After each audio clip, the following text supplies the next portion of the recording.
Magandang araw mga bata! Welcome to the Children of Light Club. At napakaganda ng ating topic ngayon na pinamagatang Jesus visits Mary and Martha o ang pagbisita ni Jesus kay Mary at Martha. Pero bago yan, lahat tayo ay kumuha ng Bible at basahin natin sa Luke chapter 10 verse 38 to 42. Now it came to pass as they went that he entered into a certain village, and a certain woman named Martha received him into her house. And she had a sister called Mary, which also sat at Jesus' feet and heard his word. But Martha was cumbered about much serving, and came to him and said, Lord, dost thou not care that my sister hath left me to serve alone? Bid her therefore that she help me. And Jesus answered and said unto her, Martha, Martha, thou art careful and troubled about many things. But one thing is needful, and Mary hath chosen that good part, which shall not be taken away from her. Tayo ay manalangin.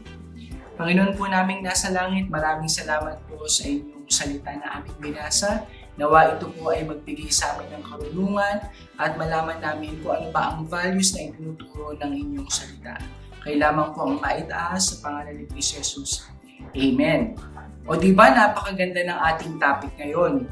Ang pagbisita ni Jesus kay Mary at Martha. Totoo na sa buhay natin ay napakarami nating alalahanin. Napakaraming mga bagay na gusto nating gawin sa buhay. Kagaya ni Martha na napakadaming ginagawa. Wala namang masama na maging masipag sa mga gawain. Ngunit, ano nga ba ang mas mahalaga?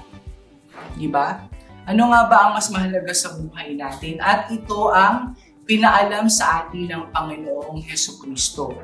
Ang unahin ang mas mahalaga o ang mga bagay na kailangan nating i-prioritize.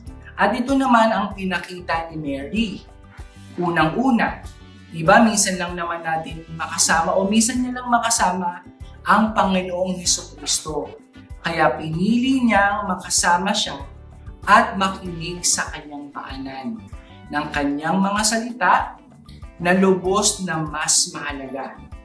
Kaya naman mga bata, lagi nating uunahin kung ano ba ang mas mahalaga at ito ang ating Panginoong Hesukristo at ang kanyang salita.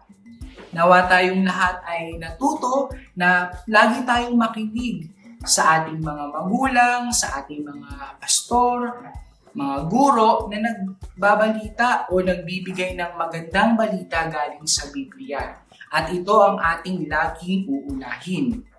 Kaya sa ating muling pagkikita, paalam!